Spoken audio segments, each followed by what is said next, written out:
soo dhawaada daawadayaal qodobada xiisaha leh caawa kuwooda ugu waaweyn ee halkan ku daawan doontaan waxa ugu waaweyn ugaaska beesha ciise ugaas Mustafa ayaa dul tagay midadkii ugu badnaa ee maleeshiyaadka beelaha Gadabursi ee Samaroon haddaba tire intee leeg ayaa laga dilay dagaalkii ka dhacay shalay ilaa iyo galinkii dambe deegaanka Shadeer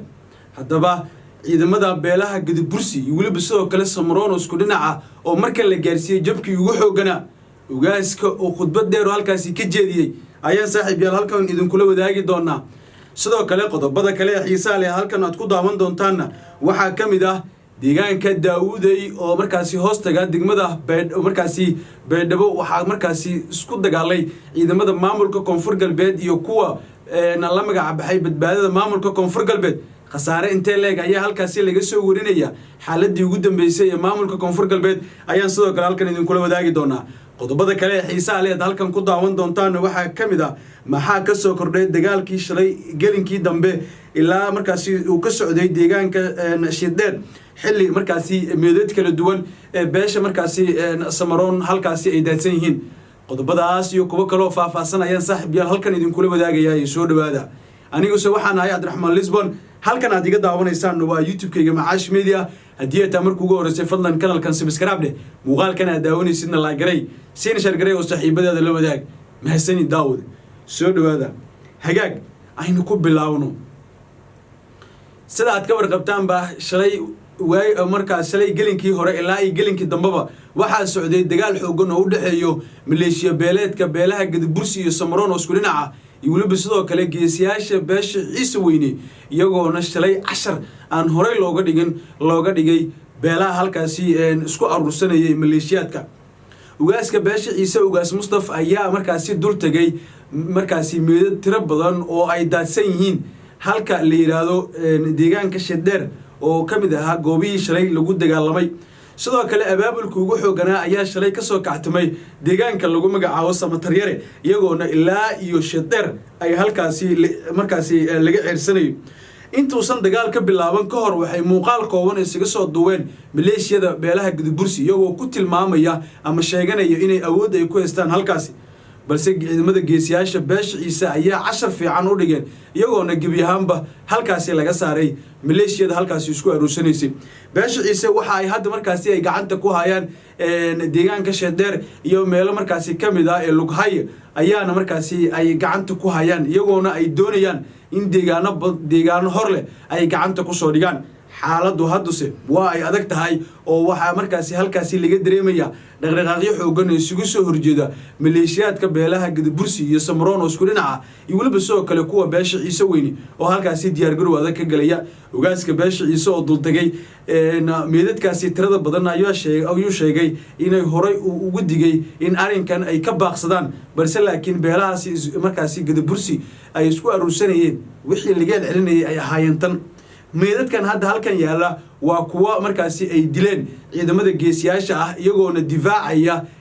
markaasi maamul goboleedka Guban State oo la rajeynayo in dhawaan markaasi la hirgeliyo ugaaska beesha ciise ayaana ugula markaasi fariin dheer u diray kuwa hadda la soo qaldayo inay sidan oo kale ay meedadkooda markaasi ugu soo dul hadli doonaan taas oo ay noqon doonto mid ay dhabarjab ay ku noqon doonto ciidamadan hadda markaasi meedadkooda halkaasi yaala waxay u badan yihiin beelaha Gadabursi iyo Samaroon iyagoona halkaasi ay haddu xaalad ay markaasi aysan filinaynin ay halkaasi ay kula qabsadeen haddase gacan ku heynta deegaanka Shadeer waxa gacanta ku haya ciidamada geesiyaasha beesha ciise oo beelaha Gadabursi Samaroon dhigta ayaa dhiig loo daray ugaaska beesha ciise ayaa la sheegayaa inuu markaasi dul tagay meedadkii maleeshiyada ka tirsaneed beesha ciise waan raadi beelaha Gadabursi Samaroon kadib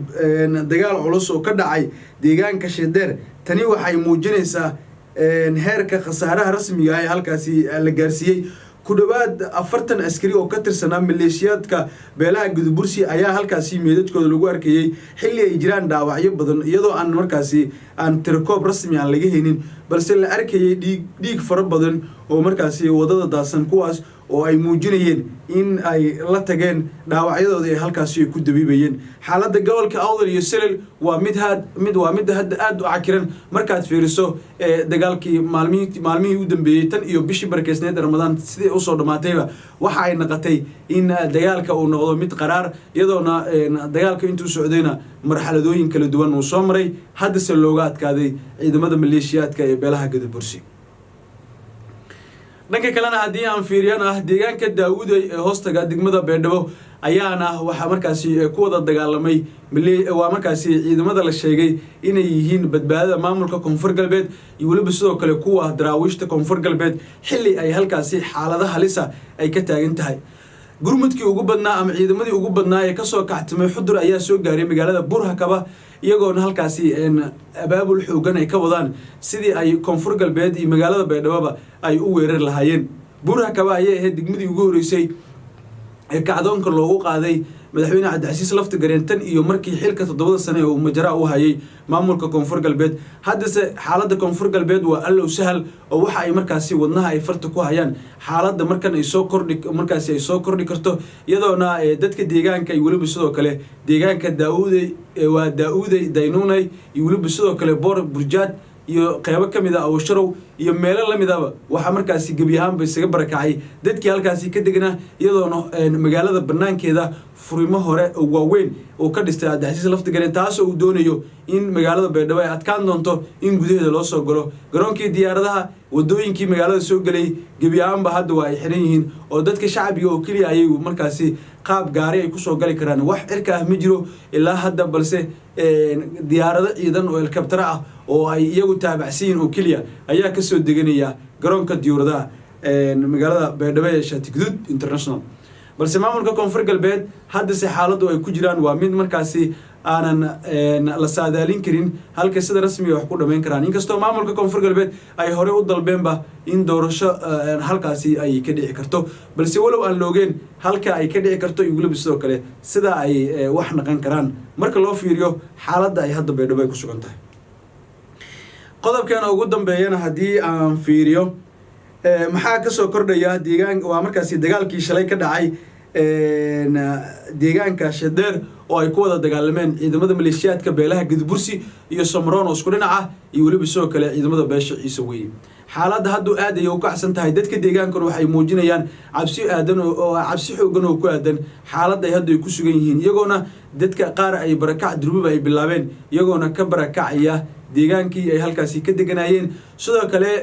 ciidamo markaasi kuwa Somaliland ayaana xaaladdan marka dagaalka ku soo biiray iyagoona dhaqdhaqaaqyo xoogan ay halkaasi durba ay ka bilaabeen walow aan loogeen inay dagaalkan ay si xaglin ah ama markaasi si hiila ah ama danaanis ah ay u soo galeen balse laakiin waxa loo badinayaa in ciidamada maamulka Somaliland ay sheegeen in beelaha Gadabursi iyo Somroonba ay markan ka soo horjeesteen iyagoona ay dhici karto iyagoona marka ay maalmihii u dambeeyay beelaha Gadabursi ay si weyn ay maamulka Somaliland uga daaciideynayeen balse xaaladdu hadda aad ay marka u kacsan tahay wali wax degan ma jiro oo xaaladda way markaasi si sataraysa dhaqdhaqaaqyo xoogan ayaan halkaasi laga dareemayaa ciidamo Trabeela ay halkaasi ku sii daabulayaan beesha Ciise si la mid ah beelaha Gadabursi iyagoona jabkii shalay la gaarsiiyay ayay mar kale doonayaan inay ka soo kabtaan oo iyagana ay arsadaan balse laakiin xaaladooda waa allow sahal oo haddii ay sidan wax ku sii socdaalaan waxaa dhici karto in beelaha Gadabursi iyo Somroonba in gabi ahaanba la soo afjiro daawaday haddii dalka nala soo gaarto xataa qof qalbi wanaagsan waxaan arsla kaaga codsanay inaad kanalkan soo subscribe garaysid muuqaalka la garay si share garay oo saaxiibadaada la wadaag oo ku mahadsantiin daawashada muuqaalkan ma sirdiin